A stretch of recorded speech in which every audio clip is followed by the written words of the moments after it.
KBS 라디오 유튜브 채널을 통해서도 저희 방송을 실시간으로 시청 또 참여하실 수 있습니다. KBS 라디오 김성환의 시사야. 그럼 지금 시작하겠습니다.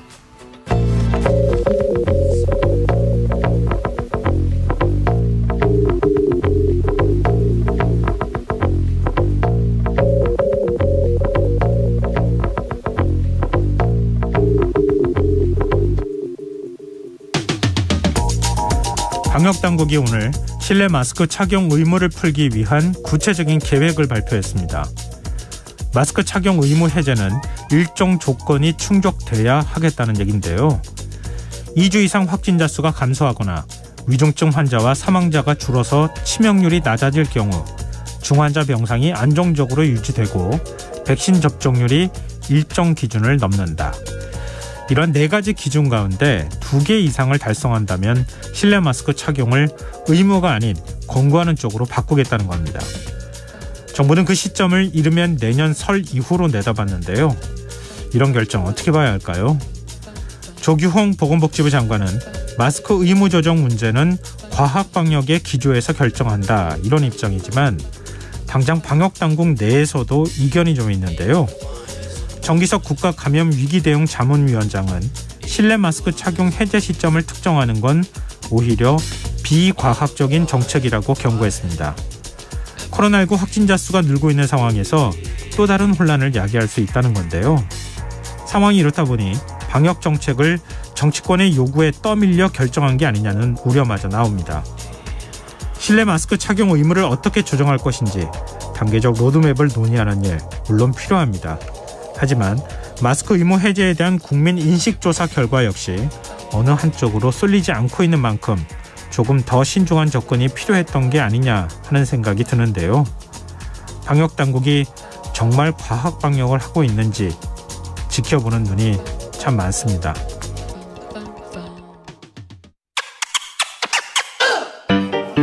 오늘 밤 당신 안에 꿈틀거리는 지식충전 본능이 깨어납니다. 여러분의 자유탐구 영역 김성환의 시사야.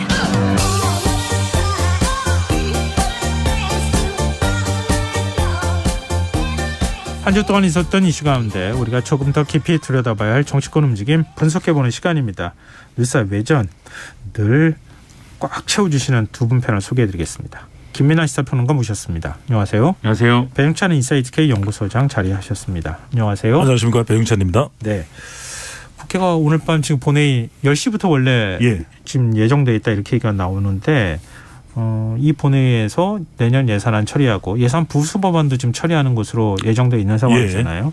그동안에 예산안 심사 과정 또 줄다리기 또 힘겨루기 과정들 다 지켜보셨을 것 같고 또 합의한 내용도 아마 검토를 하셨을 것 같은데요. 이번 예산안 처리 어떻게 보고 계시는지 말씀을 좀 듣고 싶네요. 저는 일단은 예산안 처리되는 과정을 보면서 국회에 심판이 필요하구나.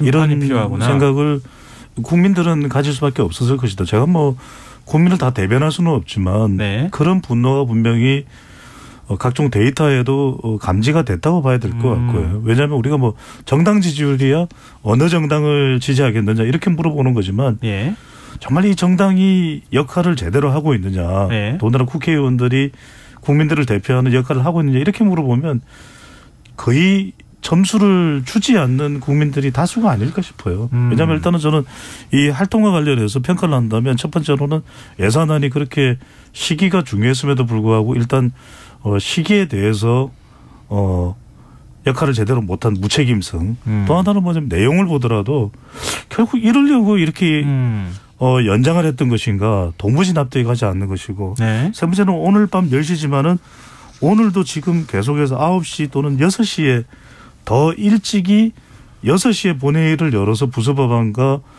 예산안을 통과시키려는데 왜 미뤄진지 아십니까? 이거 지금 정해가는 것 때문에 그래요. 이른바 현수막 예산, 지역 예산, 쪽지 예산 지금 통과시키려고 그러는데 저는 이거 우리 시사회에서 정치화에서 뉴스웨어 예전에서 말씀드렸어요. 분명히 이럴 거다. 이래서 지금 통과가 안 되는 것일 것이다. 지금 내년도 예산안이 639조 원인데 4조 6천억 원을 감액했거든요. 그리고 나서는 3조 5천억 원을 늘렸는데 다시 또 4조 원 가량으로 더 늘리기로 합의를 했다는 거예요. 무슨 예산이죠? 지금 웬만한 거 다 합의했잖아요.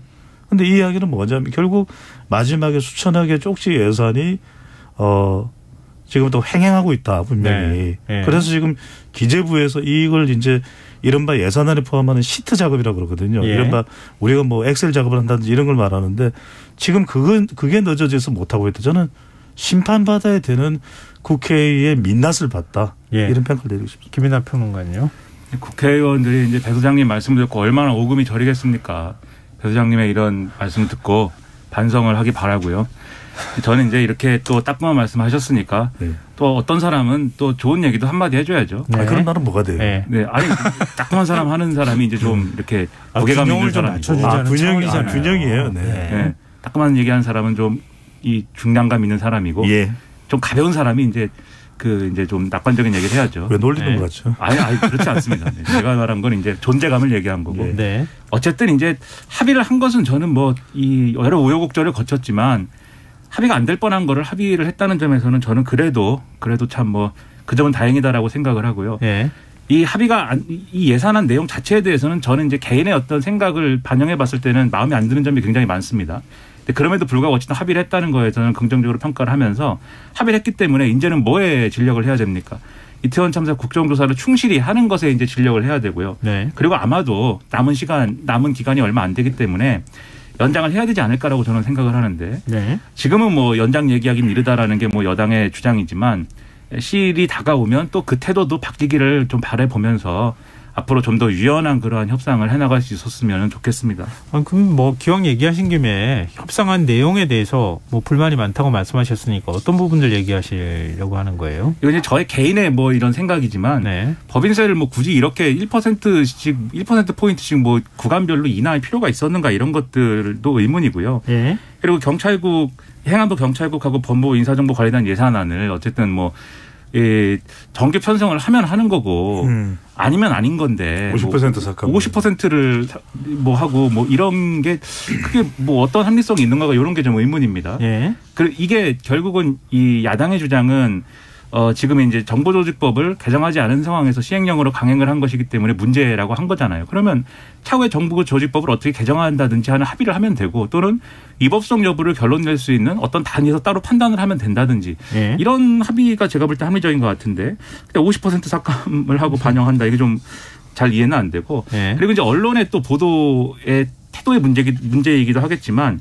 이렇게 이제 윤석열 정권이 하고 싶은 바에 대당해서 이제 대비해서 민주당은 이재명표 예산을 관철했다. 그러니까 뭐 지역화폐 증액이나 이런 걸 뭐 얻어냈다. 뭐 이렇게 평가하는 거 아니겠습니까? 네네. 근데 그것도 이제 지역화폐가 필요하면 증액을 하는 거고 뭐 이게 정말 필요 없는 정책이면은 뭐 삭감을 하고 뭐 그런 게 저는 자연스러운 것 같은데 그것도 아닌 것 같아서 여러모로 의문이 남긴 합니다. 하지만 국회 협상이라는 게 그리고 합의라는 게 모두를 만족시키고 모두가 이렇게 뭐 좋아하는 합의가 어디 있겠습니까? 그런 점에서 국민의 한 사람으로서는 뭐 이해를 합니다 또. 네.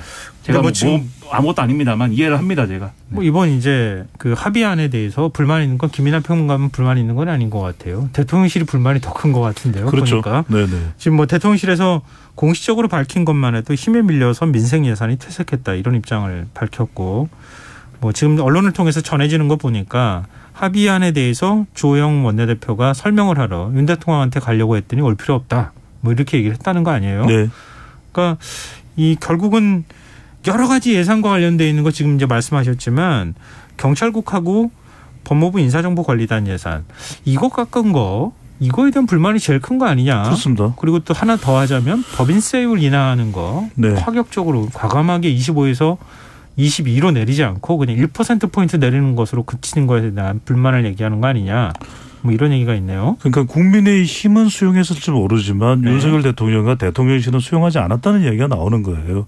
그래서 저는 여기서 이제 두 가지를 발견할 수 있는 것이 뭐냐면 한 가지는 지금 이제 윤석열 대통령도 그렇고 이 대통령실에 나오는 반응은 국민의힘이 수용한 것에 대해서 합의한 것에 대해서 탐탁지 않다. 네. 그 이야기는 저는 결과적으로는 예산안이 통과되고 난 이후에도 내년도 이제 이 국정 운영을 하면서 더불어민주당이 협조해주지 않아서 이런 상황이 벌어진 것이다에 대한 여지를 좀 남겨둔 것이라고 보고 또 하나는 윤석열 대통령으로서는 상당히 불쾌했을 것 같아요. 왜냐하면 그 이전에도 국정조사와 관련해서도 그렇고 이상민 장관의 거취와 관련해서도 몇몇 장면에서 주호영 원내대표와 결이 다른 엇갈리는 그런 장면이 연출될 때 당 내에서도 심지어는 이용 의원이 여기에 대해서 대통령을 대신해서 뭔가 입장을 또 이야기하는 그런 상황까지 벌어졌거든요. 저는 이게 왜 그러냐. 계속해서 최근에 윤석열 대통령의 지지율이 올라가는 과정에서 줄곧 고수했던 것이 단호한 대응이거든요. 그런데 법인세도 적어도 한 3%포인트는 인하가 돼야 효과를 발휘할 수 있는 것이고 마찬가지로 경찰국도 그 경찰국의 정체성을 살릴 수 있는 것이고 또 법무부의 인사정보 관리는도 예산이 충분히 확보되지 않는다는 게 말이 되느냐. 그러니까 이게 대통령실과 윤석열 대통령으로서는 불만일 수밖에 없는 것이죠. 그러니까 뭐 법인세, 주식 양도소득세, 다주택 중과하는 종부세 문제 이런 것들 다 사실은 마음에 들지 않는다. 이렇게 대통령실에서 사실은 노골적으로 얘기를 한 거나 다름이 없잖아요. 결국 이제 국회가 협상하는 데 있어서 여당의 불만을 계속 표하는 것이나 다름없는 메시지를 던지고 있단 말이에요. 이건 주호영 원내대표 입장에서 굉장히 부담스러운 대목 아닌가요? 그렇죠. 그래서 언론 보도를 보면 주호영 원내대표가 뭐 협상이 잘 안 될 때마다 자기 사무실에 가서 108배를 했다. 워낙 유명한 불자니까. 그런 이제 보도도 봤는데 그 108배가 사실 뭐 어디를 향한 108배겠습니까? 야당이 뭐 답답해서 한 것도 있겠지만 대통령실과의 갈등 관계 속에서 또 그런 마음을 담아서 한 것도 있지 않겠습니까?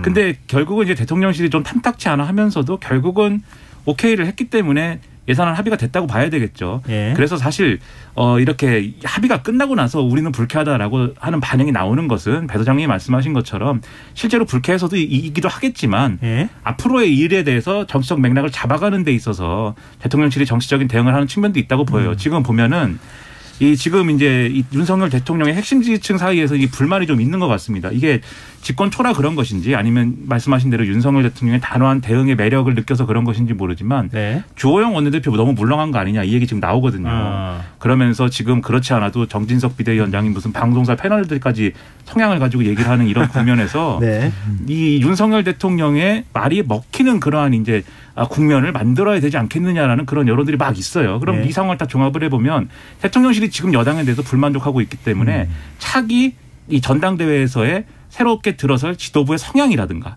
그리고 앞으로의 대여 관계라든가 또 뭐 노동조합이라든지 이런 관계라든가 더 단하고 강하게 갈 수 있는 그런 것들이 필요하다라고 주장을 하고 싶은 거죠. 그 맥락으로 가기 위한 이 사전 작업이다라는 것을 더 많이 봐야 될 것 같고요. 그 맥락에서 보면 주호영 원내대표가 앞으로도 사실 여러모로 이 야당과의 협상을 해야 되는 입장에서 보면은 어려운 일이 상당히 많을 것으로 예상이 됩니다. 뭐 당장 뭐 저희가 토론할 주제는 아닌 것 같은데요. 뭐 지금 여야 간에 일몰하는 그러니까 자연스럽게 조항 자체가 사라지게 되는 이런 부분에 대해서 뭐 특히 이제 안전운임제도 포함이 될 거고 뭐 근로기준법과 관련해서 중소기업 30인 이하 중소기업의 경우에는 적용을 유예한다거나 이런 것들이 지금 일몰되는 상황이잖아요. 그렇죠. 네. 이런 것들에 대한 논의를 좀 해야 되는 상황이기 때문에 내는데 예산안이 오늘 본회의에서 처리한다고 해서 그냥 뭐 국회의원들이 쉴 수는 없는 상황일 거고 앞으로 이런 갈등이 계속 이어질 가능성이 이제 높다 이렇게 봐야 될 것 같네요. 그 일몰 관련 법안도 사실 본회의에서 처리하기로 합의를 하기로 했습니다만 그거를 처리하는 게 실제로 처리하게 될지는 제가 잘은 모르겠어요. 사실 워낙 입장차가 법안 개별 법안에 대해서는 있는 것이기 때문에 이후 정치적 상황에 따라서 이게 어그러질 수도 있는 것이고 또 이 법안들에 대한 대통령실의 입장이 또 있거든요. 그렇죠. 안전운임제와 관련돼서는 특히 좀 그렇죠. 근본적으로 재검토하겠다 이런 입장을 또 밝힌 바도 있기 때문에 주호영 원내대표는 또 계속 힘들지 않을까 생각합니다. 네. 근데 뭐 예산안이 가려서 지금 이태원 참사 국정사 특위 활동이 뭐 거의 없다시피 했었는데 이제 막 시동이 걸려서 현장 조사를 하고 있는 상황이에요. 뭐 결국 이제 청문회는 내년 초까지 지금 넘어가야 되는 상황인데 이상민 행안부 장관을 상대로 오늘 재난 대응 시스템을 점검했다고 합니다. 이 장관 발언 또 사실은 논란이 좀 되고 있어요. 지금 이상민 장관과 관련돼서 뭔가가 얘기만 들어가면 사실 논란이 되는 거예요. 이거 어떻게 봐야 됩니까?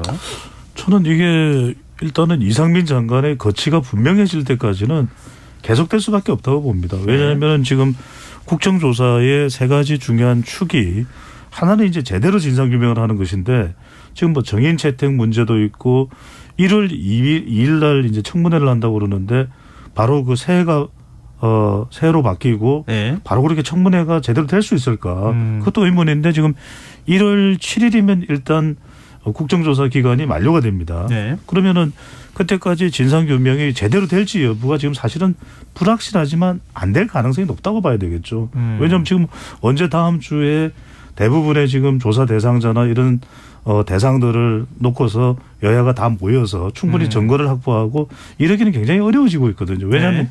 이게 어떤 특정 대상이 아니라 재난 시스템을 점검을 해야 되는 부분이기도 하고 두 번째는 뭐냐면 이제 그러면 기간을 연장할 거냐. 지금 그것도 결정이 안 됐습니다. 예. 이 부분도 상당히 여야 간의 갈등이 빚어질 수밖에 없고 세 번째가 제일 중요한데 그럼 진상규명이 끝나고 나서 이상민 장관을 더불어민주당은 거취 표명을 할 거라고 기대할 것이고 예. 지금 진행되는 상황을 보면은 윤석열 대통령은 경질하거나 또는 사퇴 조치를 취할 가능성이 별로 없다. 그러면 이게 국정조사 끝난다고 해서 이 일이 매듭될 것인가? 그러기가 어렵다고 봐야 되겠죠. 네, 김민하 평론가 어떻게 예측하세요? 그러니까 거취에 대해서 윤석열 대통령이 뭐 당장 이 조치를 할 생각이 없다면 적어도 이런 자리에 장관이 나와서 제대로 된 대응을 할 수 있도록 주의를 주든지 무슨 준비를 시키든지 이런 게 있어야 된다고 저는 생각을 하거든요. 네. 그러니까 장관의 업무라는 게 그냥 뭐 서류 결제하고 그다음에 공무원들한테 호통치고 그런 게 업무가 아니지 않습니까? 정무직인 것이고 분명히 정치적인 어떤 제스처나 이런 것들이 필요한 것이고 그렇다고 하면은 이런 자리에서는 국민들을 상대로 이제 죄송하다고 머리를 숙이고 또 유가족들도 있는데 유가족들을 위로하는 모습을 보이고 이런 좀 스킨십이 있는 모습 그리고 야당이 이렇게 막 문제 제기를 하면은 수용할 것은 또 수용하는 모습 이런 게 있어야 되는데 오늘 보면 다 받아치려고 하고 이 지적에 대해서 그 당시 상황에서 중대본이 뭘 했어야 되느냐에 대해서 마치 그 사고 당시의 상황에서는 중대본이 할 수 있는 일이 없었고 그러기 위한 조직도 아니라는 듯이 얘기를 하고 네. 유족들이 앞에 이렇게 나와 있는데 아는 체도 안 하고 이런 모습을 보이면 국민들이 그 모습을 보고 아 이상민 장관은 직을 계속 유지하는 게 맞다 이렇게 생각하겠습니까 국민들이. 굉장히 부적절한데 왜 계속 직을 유지하고 있는가라는 의문을 계속 키울 거 아니겠습니까? 네. 그런 점에서 총체적으로 이상민 장관을 둘러싼 여러 가지 문제들은 총체적으로 제가 볼 땐 난국이고 문제가 심각하다 이런 걸 다시 한번 확인하는 그런 장면들을 오늘 많이 봐서 유감입니다. 이태원 참사 유족들은 국정조사하고 별개로 윤석열 대통령과 면담 요청하고 있는 상황이잖아요. 지금 대통령실은 명확한 입장을 밝히고 있지 않는 상황인데 네. 이거는 아마 국정조사 기간에는 어렵다고 봐야 되나요? 이건 제가 좀 설명드릴까요? 네. 저는 이제 제가 미국하고 우리하고 현실이 똑같을 수는 없습니다. 그래서 네. 저는 어떤 사안들을 뭐 미국과 비교하고 뭐 영국과 비교하고 이런 것이 항상 적절하다고는 생각지를 않습니다. 네. 그런데 사람에 대한 태도는 미국이라고 다를 리가 없고 또 우리라고 다를 리가 없거든요. 무슨 네. 말씀드리냐면 이런 참사가 발생했을 때 대체로 국가 지도자의 태도는 충분성과 명확성입니다. 그 말씀은 뭐냐면 이것이 충분한 위로가 되었다고 생각할 때까지 계속 진행을 합니다. 어떤 행사가 됐든지 아니면 기회가 된다면 그리고 명확성입니다. 어떤 일에 있어서 그 명확한 메시지가 전달되지 않으면 그것은 계속 앙금이 남을 수밖에 없거든요. 네. 그러니까 아들 부시가 허리케인 문제를 처리하지 못한 부분은 임기가 지나서도 계속 남습니다. 하지만 오바마 대통령이나 클린턴 대통령은 그런 국가 재난 사태에서 또는 하원 의원의 총기 사고 때 가서 몇 번이고 위로하고 또 위로하고 또 위로합니다. 저렇게까지 왜 하느냐라고 할 정도로도 CNN에서 계속 보도가 되거든요. 저는 이 말씀을 드리고 싶습니다. 누가 주체가 되느냐. 유가족들이 면담을 요청해야 하는 것이 아니라 대통령이 면담을 요청해야 됩니다. 대통령이 먼저 요청하고 대통령이 먼저 유가족이 있는 그 장소로 가서 관계장관들과 뭐가 더 필요하십니까? 국정조사는 되겠지만 제가 할 수 있는 모든 노력을 다 기울이겠습니다. 언제든지 저에게 연락하십시오. 저에게 연락 주셔도 좋습니다. 제가 그래서 대통령 아닙니까? 그래서 제가 이 자리에 있습니다. 라고 이야기할 때 위로가 되는데 저는 여기서 짧게 한 가지만 더 덧붙이고 싶습니다. 왜냐? 이건 유가족과의 관계도 좋지만 이 모습을 국민들이 보는 것이거든요. 저는 이게 더 중요하다고 봅니다. 네, 알겠습니다. 자, 앞으로 계속 뭐 남겨진 일정들을 좀 소화하는 과정에서도 얘기가 계속 나올 테니까요. 지금 결국은 이제 가장 뜨거운 쟁점이 될 만한 건 청문회장에서 아마 쟁점이 될 가능성이 이제 높기 때문에 그 상황에서 저희가 또 한번 다시 정리해보는 시간 갖도록 하겠습니다. 이 외에도 사실 지금 정치권을 뜨겁게 달구고 있는 이슈가 검찰이 이재명 대표에게 소환 통보한 거예요. 성남 FC 후원금 의혹과 관련한 이제 수사 과정에서 소환 통보를 한 건데 이재명 대표는 상당히 요즘에는 지금 지역을 다니고 있는 상황이잖아요. 되게 격하게 지금 그 검찰 수사에 대해서 비판하는 얘기들을 하고 있어요. 한동안 좀 조용했었거든요. 근데 검찰 소환 통보에 응하지 않을 가능성이 높다 이런 얘기가 나오는데 이 부분 어떻게 보시는지 얘기를 좀 듣고 싶어요. 이게 좀 굉장히 뜨거운 쟁점이 될 가능성이 높아 보이거든요. 그렇죠. 이재명 대표가 지금 이제 말씀하신 대로 지역을 돌고 있기 때문에 그 현장 즉석 연설이라든가 이런 걸 하게 되지 않습니까? 예. 그러다 보니까 이재명 대표가 온갖 얘기를 다 했는데 내 생일이라서 뭐 보낸 거냐부터 시작해서 그게 내 생일이 아니어서 나한테 살을 날려도 안 맞는다 뭐 이렇게도 얘기를 했어요. 그 재밌는 얘기라고 생각을 했는데 근데 지금 말씀하신 대로 지금 언론에 나오는 분위기나 이런 걸 보면은 이제 소환에 응하지 않는다고 하는데 이게 뭐 한 차례 두 차례 정도는 응하지 않을 걸로 제가 봅니다. 왜냐하면 일정을 조율해야 되고 지금 다른 일정이 있고 뭐 이런 여러 가지 얘기를 들어서 응하지 않을 걸로 보는데 끝내 이 세 차례 이상 뭐 이렇게 계속 응하지 않으면은 결국 체포동의안 보낼 거거든요, 검찰이. 네. 그러면 거기에 대해서 그러면 어떻게 대응할 것이냐의 문제에 있어서는 민주당은 다른 답이 없습니다. 그거는 어떻게 부결시킬 수밖에 없는 거 아닙니까? 민주당 입장에서는 체포동의안을. 그렇죠. 그럼 구국면이 됐을 때 그 체포동의안을 부결시킨 것에 대해서 계속해서 이제 방탄이다. 또 이 계속 이제 공세가 나올 것이고 그리고 이 성남FC 문제뿐만이 아니라 다른 문제에 대해서 지금 계속 소환 요구할 걸로 보이거든요. 왜냐하면 이걸 한 번에 소환 요구할 거였으면 지금 안 했겠죠. 그렇죠. 그럼 계속 소환 요구할 때마다 똑같은 일을 계속 할 것이고 예를 들면 성남FC는 뭐 이렇게 출석 안 하고 그다음에 체포동의안 부결시키고 뭐 이렇게 했는데 다른 건에 대해서는 뭐 그 달리 대응할 수 있는 것도 아니지 않습니까? 뭐 이른바 변호사비 탄압 사건, 뭐 쌍방울 그렇죠. 사건, 그다음에 대장동 사건 이거 다 지금 기다리고 있는 상황이잖아요. 그렇죠. 그러면 그때마다 그렇게 대응을 해서 방탄 논란을 계속해서 끌고 가는 것보다는 제 생각에는 뭐 제가 뭐 법 지식도 일천하고 뭐 정치 현안을 다루는 뭐 자리에 있는 것도 아닙니다만 제 생각에는 앞으로 검찰이 소환하면 다 갈 테니까 검찰에 갈 거냐 말 거냐 얘기는 그만하자. 다 응할 테니까 우린 더 중요한 일 있지 않느냐. 이렇게 민주당이 상황을 끌고 가는 게 차라리 낫지 않나 싶고요. 그리고 민주당 일각에서 그 걱정을 하는 것 같습니다. 노웅래 의원 같은 경우에는 소환조사 응했는데도 체포동의안 보내더라. 그러니까는 검찰이 또 체포동의안 보내면 다 말짱 뭐 도루묵 아니냐 이건데 그때는 또 민주당이 할 말이 생기는 거죠. 우리가 다 조사도 받고 한다는데 일부러 이거 왜 보냅니까? 할 말이 또 생기는 거 아닙니까? 그런 여러 가지를 종합을 해보면 이리 보나 저리 보나 저는 검찰의 소환 요구에는 응하는 게 민주당 입장에서는 더 나을 것이다. 그렇게 생각합니다. 근데 지금 말씀하신 것처럼 소환 조사 받을 테니 자 이제 민생 얘기하자. 이렇게 얘기하면 검찰이 오히려 소환 조사 안 하고 부담스러워서 좀 기다렸다가 수사 다 모아가지고 한꺼번에 소환 조사 통보할까요? 아니면은 소환 조사 받겠다고 했으니 건건마다 나와서 검찰에 조사받으라 이렇게 얘기할까요? 저는 건건마다 할 걸로 보입니다. 건건마다 할 건건마다 할 것인데 저는 우리 겸손한 김민하 평론가의 분석에 전적으로 공감하는 게 뭐냐면 이재명 대표가 억울하게 생각할 수도 있을 것 같아요. 그리고 이재명 대표는 이건 정치적 탄압이다. 모욕죽이다. 이렇게 생각할 수도 있을 거예요. 저는 그렇지만 이럴 때 더 차분하고 논리적인 법적 대응을 하는 것이 더 효과적이라고 봅니다. 그 방법이 사실 지금 고민스러운 그래서 거잖아요. 저는 뭐냐면은 결국은 오히려 더 냉정한 대응을 할 필요가 있을 것 같아요. 그러면은 성남 FC가 어떤 건이냐 그 핵심을 잡아서 그 핵심에 대해서 이재명 대표가 어떤 관련이 있고 그것을 해명하는 것을 매우 법적으로 저는 오히려 차분하고 지루할 정도의 대응을 하는 것이 더 맞을 것이다. 왜? 검찰은 큰 조직이지 않습니까? 법적으로 무장되어 있는 그런 검찰은 지금 이재명 대표를 정조준하고 있다. 그럼 저는 이 상황에서 공격적인 대응을 한다. 또 정치적인 반발을 한다. 고해서 이 사안이 무마될 수 있느냐 하면 그렇지 않다고 봐요. 왜냐하면 이제 민주당 일각에서는 그런 이야기가 나옵니다.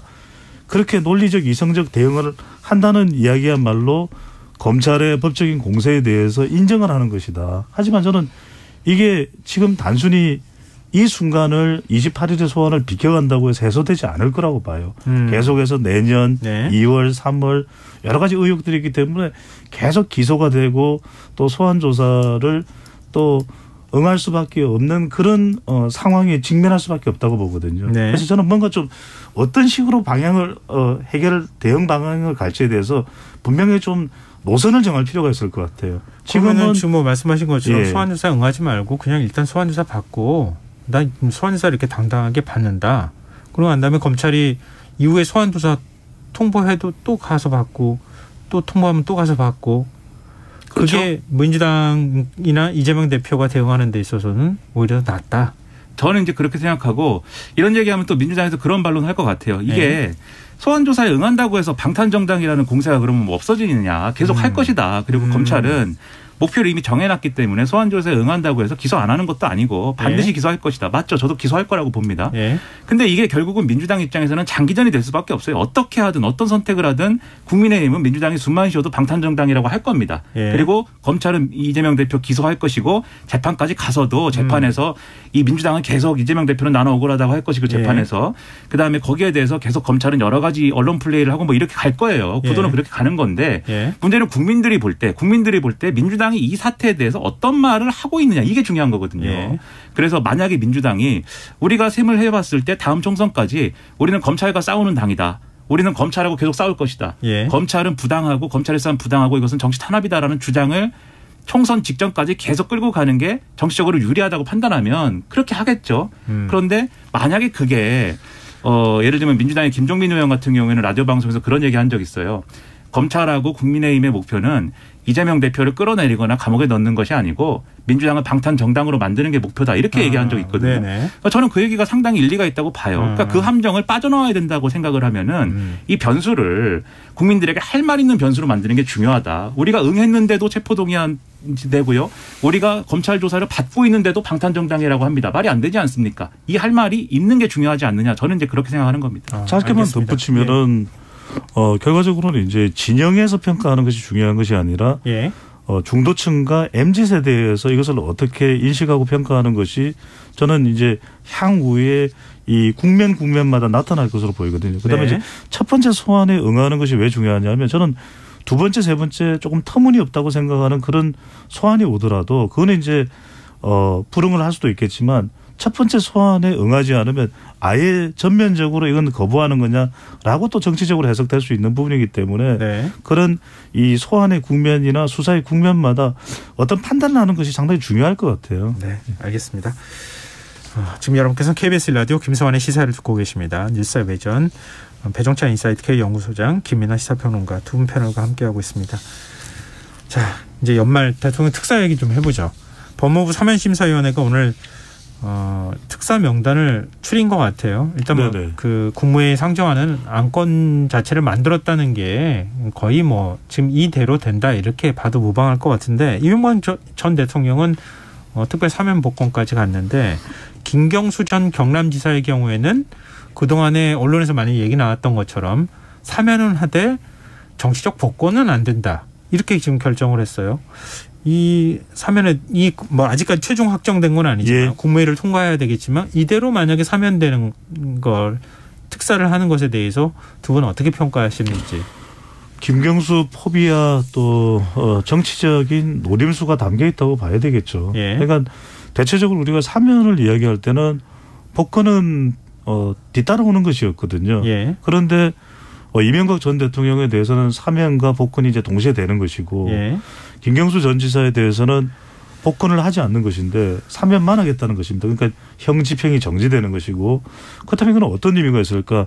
김경수 전 지사가 다시 정치 일선에 뛰어든다면 그만큼 국민의힘으로서는 부담될 수 있다. 왜? 바로 복권이 되면은 당장 2024년 총선에 나갈 수도 있거든요. 복권 안 하면 2028년까지는. 그렇습니다. 바로 그 부분입니다. 적어도 김경수의 손목과 발목을 묶어두겠다.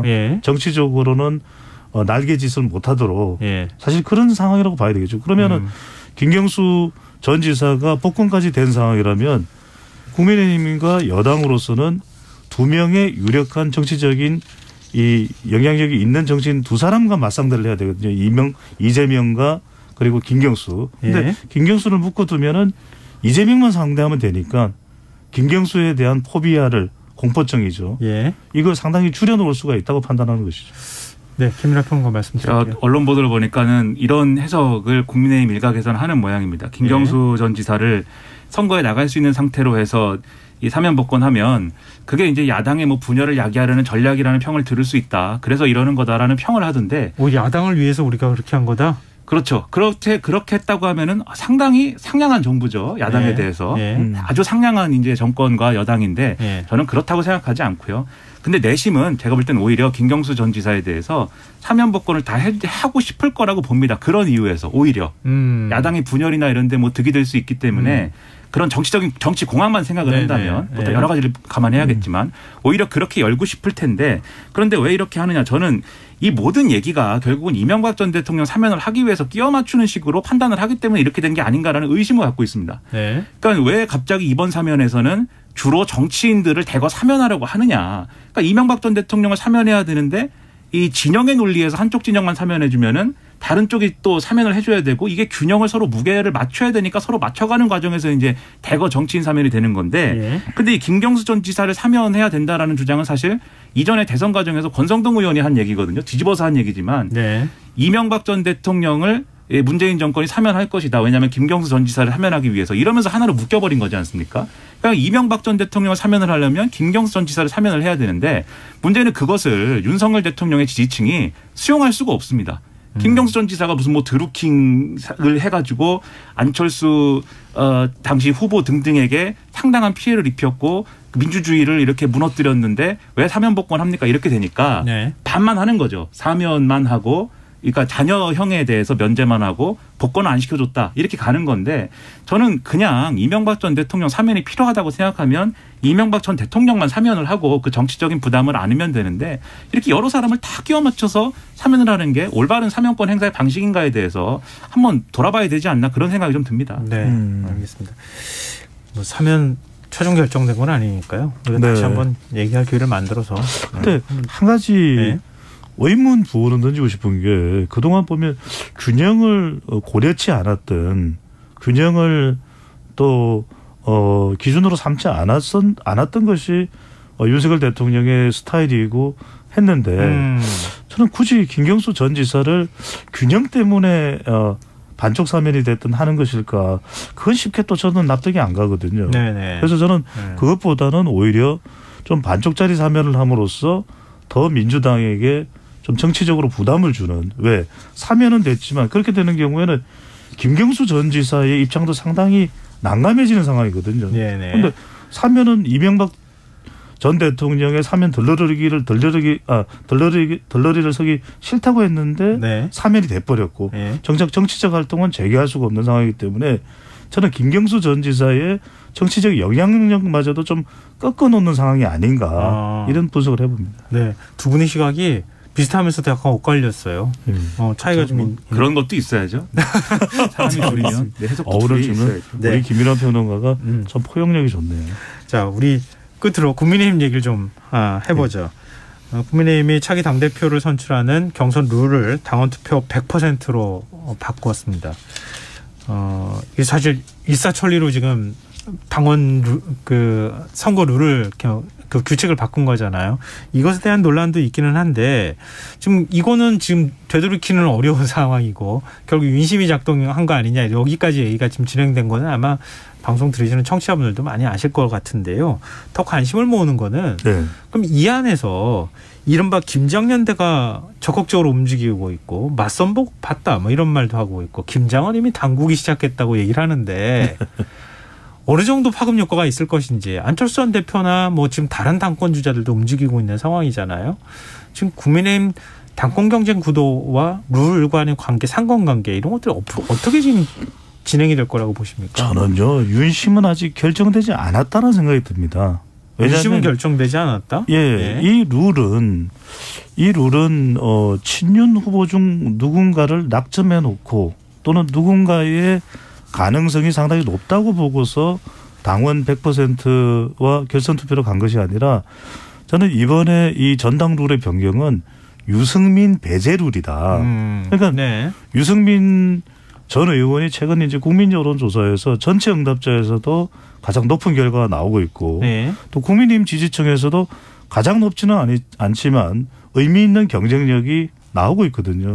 그 이야기는 자칫 잘못하다가 이거 방 대표가 국민 여론조사 30% 포함했다가 유승민 다자대결 구도가 되고 결선 투표가 없으면 유승민 전 의원이 되는 거 아니야? 이렇게 생각할 수 있기 때문에 저는 유 전 의원을 배제하는 룰이다. 그런데 그러면 왜 지금 친윤 후보가 결정되지 않았냐는 말씀을 드리냐면 여전히 지금 이준석 전 대표는 새우 2마리를 이야기하고 있고 그다음에 정진석 비대위원장이 생선 파티가 벌어졌어요. 돌고래와 고등어를 이야기하고 있거든요. 저는 생선은 구워 먹어야지 지금 무슨 이야기를 하는지 모르겠는데 그 이야기는 아직까지 김장연대라는 게 그러면 김기현 의원의 지금 당대표가 되는 경우에 여론조사 등에서 대중성이나 파괴력이 그렇지가 않거든요. 저는 아직 윤심은 결정되지 않았다. 네. 어쨌든 비윤이 들어가는 거는 차단을 한 것이랑 다름없는 룰을 지금 만든 거 아니에요. 결선 투표제까지 만들어 놨으니 이게 이제 다 그 주류의 어떤 분석인 것 같고 나머지는 있는데 안에서 경정해라. 이런 그렇죠. 거예요. 그렇죠. 정확하게는 비윤 지금 뭐 언론 표현에 의하면 안철수 의원도 비윤이고 뭐 나경원 전 의원도 비윤이고 뭐 이러고 있으니까는 비윤을 배제한다기보다는 반윤을 배제하는 거겠죠. 그게 이제 유승민 전 의원이고. 네. 근데 저는 뭐 지금 다 배 소장님이 말씀하셨고 뭐 또 시간도 얼마 안 남았을 테니까 한 말씀만 드리면 김장연대라는 말이 이 코미디 같은 상황을 종합적으로 다 보여주고 있다고 봅니다. 그러니까 장제원 의원이 막 결혼 얘기를 하는데 장제원 의원이 신랑감 신부감은 맞나요? 본인이 출마를 해가지고 단일화한다는 얘기가 아니지 않습니까? 본인이 지지하고 말고를 결정하는 것이지 거기에 왜 김장연대가 나옵니까? 저는 뭐 안나연대라든지 이런 건 말이 돼요. 두 후보 간의 얘기니까. 근데 김기현, 장제원 의원은 뭘 연대라는 거죠? 뭐 울산과 부산의 연대인가요? 이게 이상하지 않습니까? 장제원 의원이 윤핵관이다. 이 윤석열 대통령의 측근이다. 이거 외에는 이게 안 되는 상황 아닙니까? 그런 거에 가지고 지금 김장 얘기를 며칠씩 하는 걸 보면 이 전당대회가 과연 국민들에게 무슨 희망을 줄 수 있느냐 상당히 좀 우울합니다. 네. 민주당은 검찰이 흔드는 형국이고 국민의힘은 국민의힘 스스로가 흔드는 형국으로 가는 거 아닌가 뭐 이런 생각도 좀 드네요. 자, 오늘 뉴스의 외전 여기서 마무리하겠습니다. 지금까지 배종찬 인사이트K 연구소장 김민하 시사평론가 두 분과 함께했습니다. 오늘 말씀 고맙습니다. 고맙습니다. 감사합니다.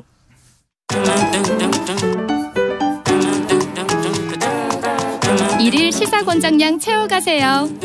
골고루 담았습니다. 당신만을 위한 하루 시사 김성환의 시사야.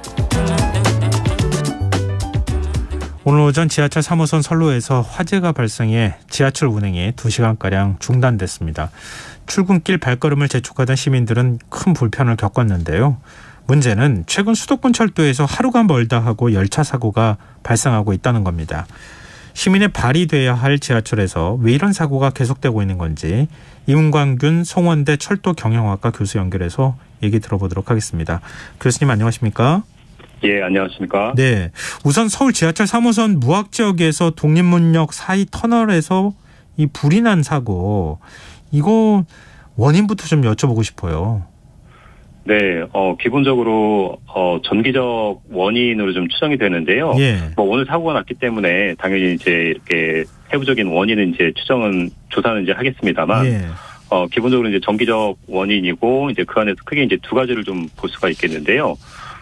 고전류가 이제 흐르는 그런 이제 케이블이 있습니다. 그러면 이제 보통 이제 이렇게 전류가 갑자기 크게 들어와서 이제 방전이 지속적으로 일어나면 보통 이제 섬광 현상이라고 해서 이제 아크라고 표현하고요. 그래서 이제 화재가 일어날 수도 있고 또 며칠 전에 이제 거기 또 알아보니까 그 구간에서 이제 통신 케이블을 교체하는 그런 작업들이 있었다고 합니다. 그래서 이제 그런 작업들을 좀 하면서 뭐 합선이나 이제 그런 누정 가능성이 좀 있는지 그런 부분들을 추정해 볼 수 있겠습니다.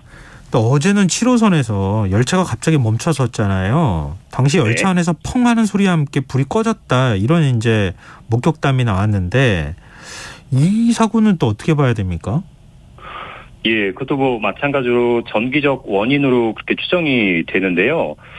차량에서 이제 일어난 사고기 때문에 이제 그 지붕 위쪽에서 이제 일어난 그런 화재 사고로 이제 그렇게 예상이 됩니다.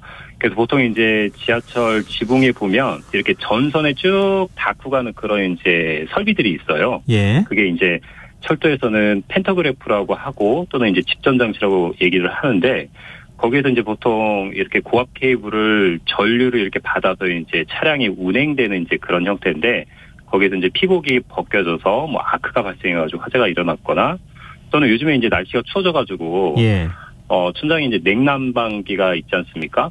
그 냉난방기가 이제 계속 이렇게 이제 가동이 되다 보면 또 그 안에서 이제 뭐 먼지나 그런 것들이 이제 또 들어가고 더구나 이제 터널에서 터널에서는 이제 그런 먼지나 그런 것들이 좀 많이 있거든요. 예. 그래서 이제 그런 먼지 같은 것들이 또 누적이 돼서 또 누전이나 합선이 일어나서 이제 천장에 또 그런 이제 펑하는 소리가 또 났을 가능성이 또 있습니다.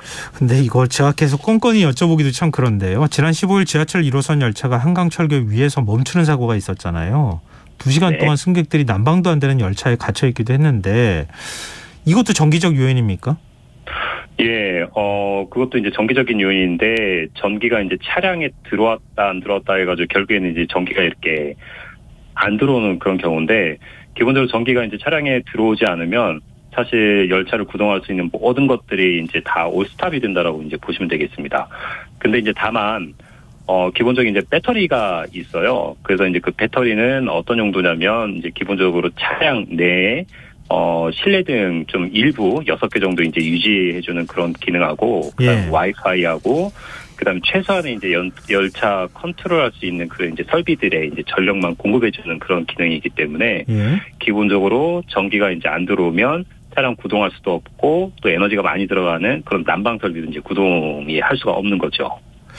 근데 그러니까 여러 개 뭐 그 더 많은 사고도 있지만 지금 몇 건의 사고들을 보면서 정기적 요인이라고 말씀하셨지만 그러니까 예년하고 비교했을 때 지금 조금 더 춥다. 한파가 이전보다 좀 더 심하다. 이렇게까지는 얘기하고 있지만 그렇다 하더라도 겨울에 이렇게 열차 사고가 잦았던 것 같지는 않거든요. 이거는 점검의 문제입니까? 아니면은 뭐 어떤 지하철 열차 자체가 노후화돼서 그런 겁니까? 아니면 진짜 기상적인 요인 때문입니까? 사실 어느 한 가지라고 이렇게 좀 단정 짓기가 좀 어려운 게 예. 철도가 사실 좀 이렇게 차량을 보면 보통 부속품이 이제 3만 개 이상 그렇게 이제 조합이 돼서 이제 만들어지는데요. 예. 그 안에서 이제 뭐 정기적인 장치, 그다음에 좀 전에 이제 말씀하신 것처럼 어떤 유지 관리의 문제, 이제 여러 가지 이제 복합적으로 좀 일어날 수가 있어요. 근데 사실 이제 계절적인 요인도 충분히 있고요. 그래서 제가 이제 이렇게 기관사분들하고 또 이제 이야기를 나눠보면 예. 보통 요즘 같은 이제 한파에는 정말로 이 평상시와 다르게 굉장히 긴장을 많이 한다고 하더라고요. 왜냐하면은 이제 그 설비들이 아무래도 이제 추운 데 있다가 네. 운행을 하다 보면 또 평상시에 이렇게 적정한 온도에서 잘 작동하던 것이 또 작동되지 않고, 예를 들면 우리가 이제 멀쩡한 자동차도 따뜻한 아파트 지하 주차장에서 아침에 시동 켤 때하고 밖에다 세워놓고 이렇게 시동 걸 때하고 다르잖아요. 예. 그와 같다라는 거죠. 그래서 차량이 이제 요즘 같은 한파에는 차량 기지에 이제 밤새도록 이제 있다가 차가워진 상태에서 눈도 쌓이고 또 그러다 보면 이제 그 설비들이 아무래도 좀 정상적으로 작동하지 못하는 부분들도 충분히 있습니다. 근데 이게 뭐 겨울마다 춥긴 했잖아요. 이번에 네. 좀 더 춥다 하더라도 그러면 이전주 겨울에도 비슷한 현상들을 우리가 많이 발견했었어야 하는데 올해가 유난스럽게 많다고 하는 거는 좀 더 근본적인 구조적인 문제가 있는 거 아닌가 이렇게 또 의심스러운 측면이 있는데 예를 들면 지하철 전동차 노후화 문제는 없을까요? 노후화 문제도 충분히 있습니다. 노후화가 지금 결론적으로 좀 말씀을 드리면 예. 서울시에 있는 차량 노후도가 26년 이상만 따지면 전체 운행되는 양의 40%가 26년 이상입니다. 굉장히 노후화가 되어 있죠. 40%요? 40%입니다. 예. 그리고 여기에 이제 20년 이상까지 더하면 66%가 이제 20년 이상 지금 운행되고 있는 그 차량들이 지금 운행을 하고 있는 건데, 예. 이거에 대한 이제 문제는 틀림없이 있고요. 그래서 노후화가 이제 이렇게 해년 계속 갈수록 진행이 되기 때문에 그 노후화 관련된 그 사고들을 보면 이렇게 증가를 좀 하고 있는 그런 패턴이 좀 보이고 있습니다. 그러면은 지금 20년 이상 된 열차가 66% 정도 전체에서 66% 차지한다고 말씀하셨잖아요. 네. 물론 열차를 바꾸는 것 자체가 뭐 가격도 비싸고 뭐 그렇기도 하지만 이게 외국하고 비교해 보거나 일반적인 상황으로 볼 때는 지나치게 노후도가 높다 이렇게 봐야 되는 건가요? 그렇지는 않고요. 우리가 이제 보통 수명이라는 것들을 이제 흔히들 이야기는 합니다. 예. 근데 이 수명이라는 거는 사실 이제 어떤 그 기계 장치에 특정하게 좀 단정 지을 수는 없고요. 예. 조금 전에 이제 해명 말씀하셨듯이 뭐 예를 들면 영국이나 뭐 호주 또 심지어 미국 같은 경우에는 가까운 뭐 일본도 마찬가지고요. 30년, 40년 이상 그렇게 운영하는 차량들이 굉장히 많이 있습니다. 네. 그래서 왜 그러냐면 이게 이제 단순하게 우리가 20년 또는 26년 이상 돼서 노후화가 너무 심하다라고 볼 수는 없는 거고요. 예. 아까 제가 좀 전에 서두에서 말씀드렸듯이 차량이 이제 3만 개 이상의 그 부속품을 가지고 이제 이렇게 조립을 하는 거라고 그랬는데 예. 결국에는 이제 이 부속품들을 소모하고 그다음 잘못된 것들을 계속 이렇게 고쳐가면서 유지관리하면서 네. 20년뿐만 아니라 30년 이상도 얼마든지 쓸 수 있는 거죠. 그러면 지금 얼마 전에 서울교통공사 뭐 파업 직전까지 가는 상황이 있었잖아요. 구조조정 문제 때문에. 그러니까 인력에 관한 문제. 그러니까 유지보수를 할 인력이 부족해서입니까? 아니면 유지보수에 들어가는 비용을 절감하기 위해서 하다 보니까 제때 부품을 교체하거나 정비를 하지 않아서 생기는 겁니까? 기본적으로 이제 그 정비 주기나 그런 것들이 이제 법적으로 정해져 있기 때문에 그거를 이제 지키지 않았다고는 볼 수가 없고요. 예. 그래서 서울교통공사에서 지금 노조에서 가장 중요하게 보는 거는 이제 사람들이 이제 근로자 수가 이제 부족하다는 부분하고 네. 그다음에 이제 교번에 관한 이제 그런 이슈들이 이렇게 노조에서 이제 화두가 되는 걸로 이제 알고 있습니다. 조금 더 자세히 말씀해 줄 수 있겠습니까? 이게 원인이 될 수 있는 거잖아요. 그렇죠.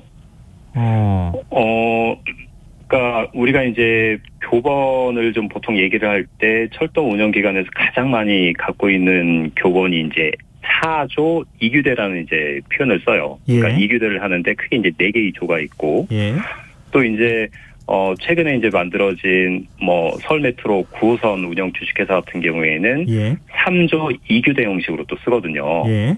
그래서 이거를 보면은 사실은 어떤 운영 경영의 효율화 관점에서 보면은 4조 2규대보다는 3조 2규대가 인원수가 더 적으니까 훨씬 더 효율적이겠죠. 그렇죠. 예. 근데 이제 실제 그 안에 들어가서 이제 그 교대 안에 들어가 있는 근로자들 입장에서는 3조 2규대가 오히려 더 훨씬 노동 강도가 좀 세고 이제 그런 측면들이 좀 있습니다. 네.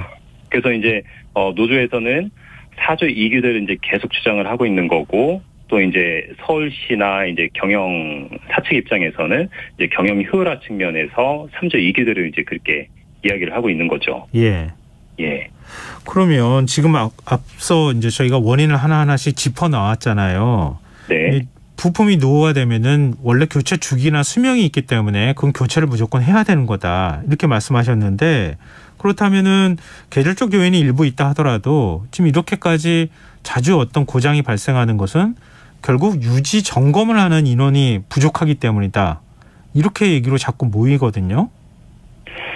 단순하게 유지 점검 인원이 이제 부족하다고 그렇게 볼 수는 없고요. 예. 아까 이제 제가 말씀드렸듯이 실질적으로 그 점검하고 있는 그런 활동에서 물론 이제 법적으로 주기도 정확하게 지키고 봐야 할 항목도 또 봤다 하더라도 결국에는 이런 것들이 다 사람들이 하는 거기 때문에 사람은 늘 항상 그 에러라는 게 있지 않습니까? 예.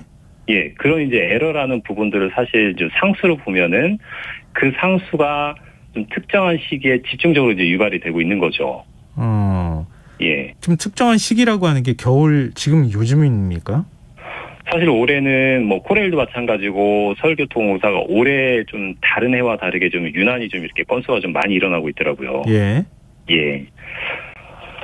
근데 그럼에도 불구하고 이제 사실 사고가 이제 이렇게 연속해서 일어나다 보면 철도 같은 경우에는 워낙에 이제 많은 사람들을 운송하고 이제 하는 수단이라서 예. 어쩌다 사고가 한번 일어나도 굉장히 언론에서 이슈가 크게 일어나거든요. 네, 그렇죠. 그러면 이제 우리가 보통 하던 말이 이렇게 뭐 유지 관리가 잘못됐다, 뭐 인력 운영을 효율적으로 안 해서 그랬다라는 근본적인 문제가 있다고 이제 그렇게 얘기를 하는데, 네.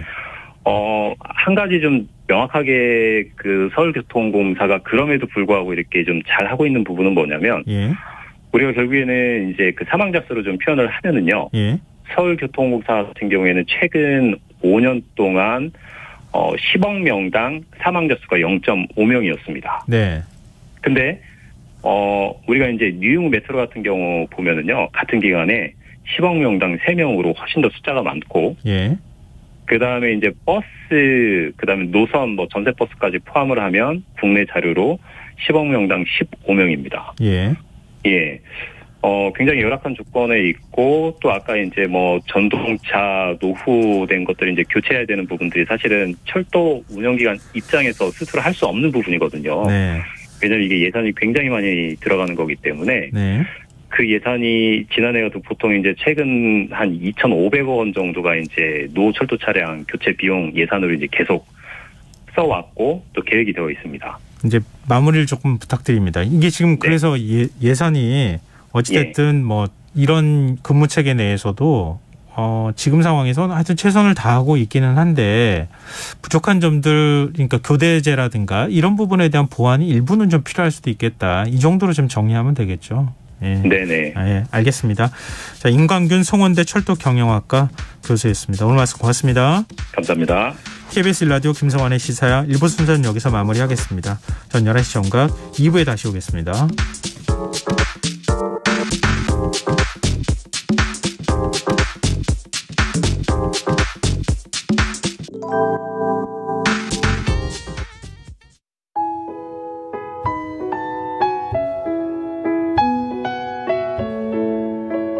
경제적인 어려움에 처한 위기 가정들이 늘고 있습니다. 복지 사각지대에 처해 있는 가정들을 미리 찾아서 지원하고 위기로부터 구하는 일이 시급한데요. KBS 강태원 복지재단은 전국의 복지관과 연대해 복지 사각지대에 있는 위기 가정들을 찾아서 지원하는 운동을 시작합니다. 생활고로 인해 소중한 생명과 가정이 파탄나는 비극이 다시는 일어나지 않도록 이 일에 함께해 주십시오. 지역 복지 전문가로서 누구보다 위기 가정을 잘 찾아낼 수 있는 복지관과 관계자 여러분들의 많은 참여를 기다리고 있습니다. 지금 바로 KBS 강태원 복지재단 홈페이지에서 신청해 주세요. KBS 강태원 복지재단.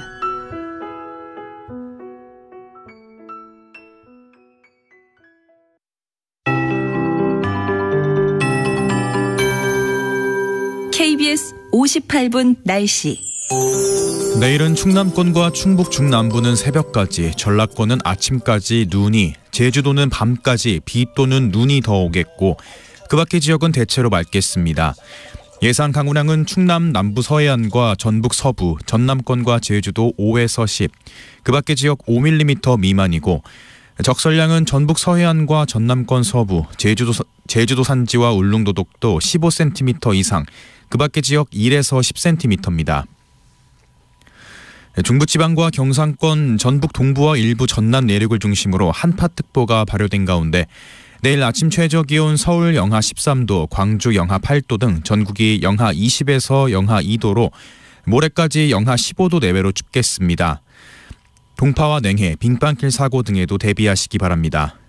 낮 최고 기온은 서울 영하 3도, 대구 3도 등 전국이 영하 4에서 7도로 바람이 강하게 불어 체감온도는 더욱 낮겠으니 외출을 자제하는 등 건강관리에 유의하시기 바랍니다. 풍랑특보가 발효된 전 해상에는 당분간 최대 초속 22m의 강풍이 불고 물결이 7m 내외로 높게 일겠습니다. 서울의 현재 기온 영하 12.2도, 습도 64%, KBS 58분 날씨 박성준입니다.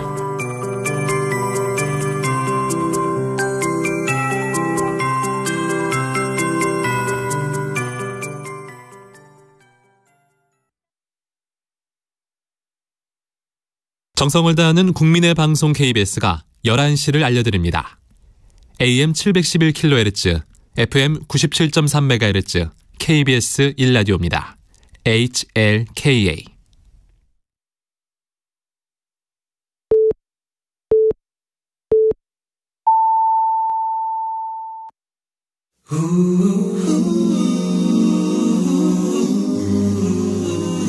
이 밤 그냥 보내긴 아쉬우니까요. 당신의 하루의 끝까지 야무지게 채워드립니다. 당신의 지식충전소 김성환의 시사야.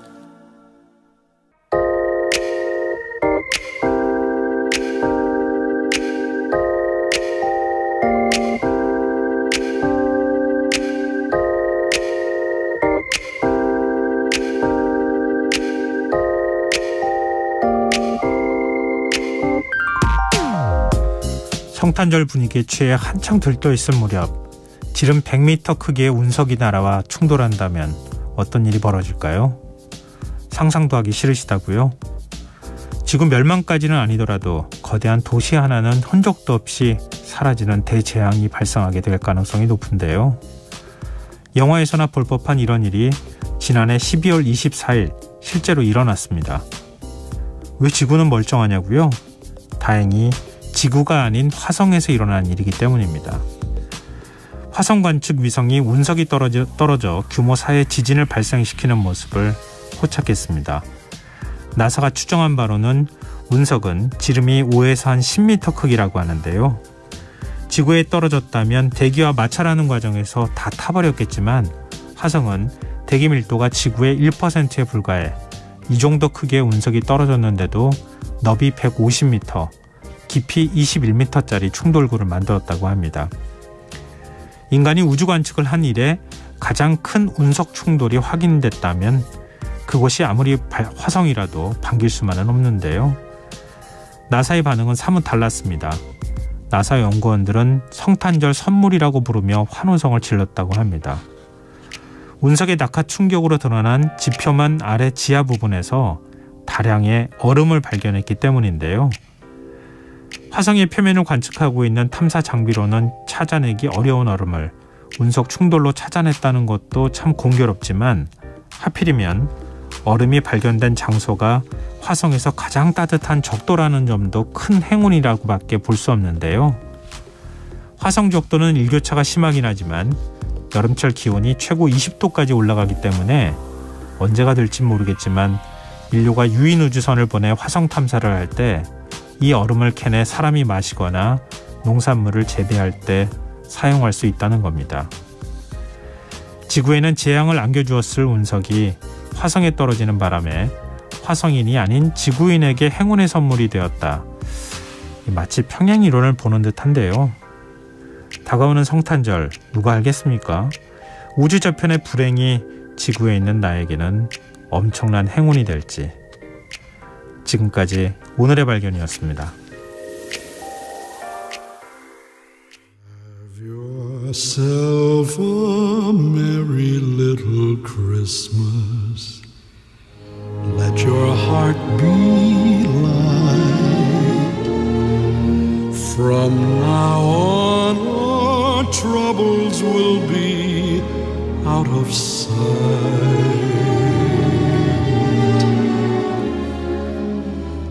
Have yourself a merry little Christmas. Make the Yuletide gay. From now on your troubles will be miles away.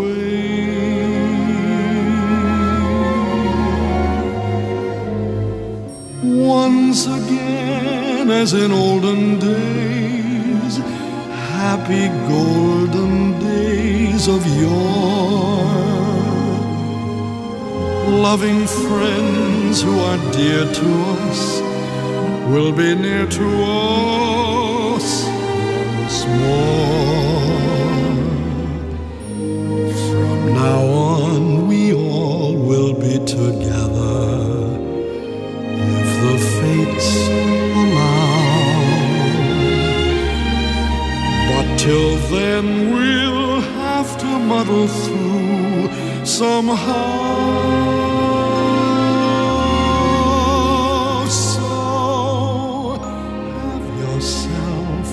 A merry little Christmas now.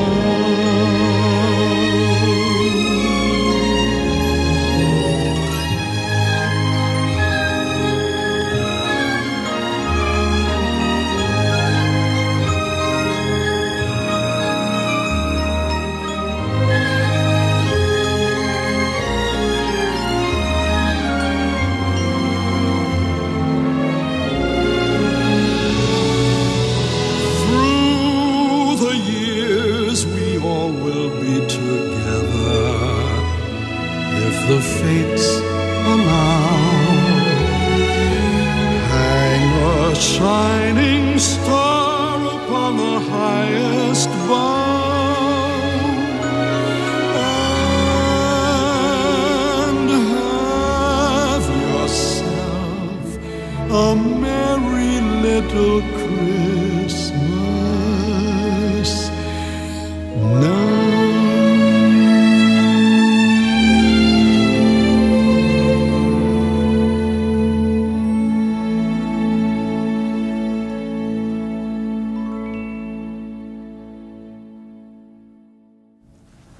멜톰의 Have Yourself a Merry Little Christmas 들으셨습니다. 김성환의 시사회는 언제나 청취자 여러분들의 관심과 참여 기다립니다. 오늘도 방송 내용과 관련한 청취자분들 의견 계속 들어오고 있는데요. 오늘의 발견 들으시고요. 1928님께서 화성의 얼음이라 드디어 화성도 생명이 살 수 있는 행성이 되는 건가요? 인류에게 크리스마스 선물을 준 산타에게 감사해야 하는 거죠? 이렇게 문자 주셨습니다. 화성에 또 산타가 계시겠죠? 네, 네. 우리 인류에게 화성의 운석을 줌으로 인해서 운석을 떨어뜨리게 함으로써 선물을 주신 산타께 감사드려야 될 것 같습니다. 이 외에도요, 지금 많은 분들이 메리 크리스마스 인사해주고 계세요.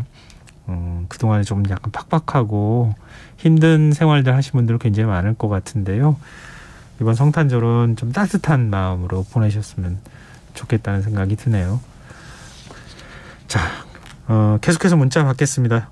문자 많이 보내주십시오. 저희가 추첨해서 당첨된 분들께 모바일 쿠폰 선물로 드리겠습니다. 참여하실 문자 번호는 샵9730이고요. 짧은 문자는 50원, 긴 문자는 100원의 정보 이용료가 부과됩니다. 콩 게시판, KBS 1라디오 유튜브 채널을 통해서도 무료로 참여하실 수 있습니다. KBS 1라디오 김성환의 시사회와 함께하고 계신 지금 시각은 11시 7분입니다.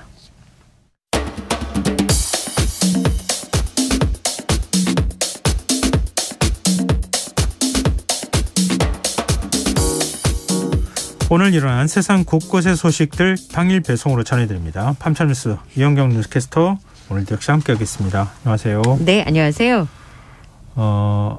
이 뭐라고 하죠? 비니요? 빵모자라고 예전에 불렀던 것 같은데 쓰고 오셨어요. 네. 바깥에 굉장히 춥죠 지금. 네, 제가 빈티지 샵에서 하나 건진 물건인데요. 오늘 날씨가 너무 추워가지고 방한 겸 이 헤어스타일이 망가진 것을 막는 겸 두 가지 목적으로 썼습니다. 잠깐 외출했었는데요. 귀가 이렇게 얼어가지고 곧 깨질 것 같은 느낌이 들었어요. 바스러질 것 같죠? 네, 맞아요. 지금 올 들어서 오늘 아침에 가장 추웠어요? 네.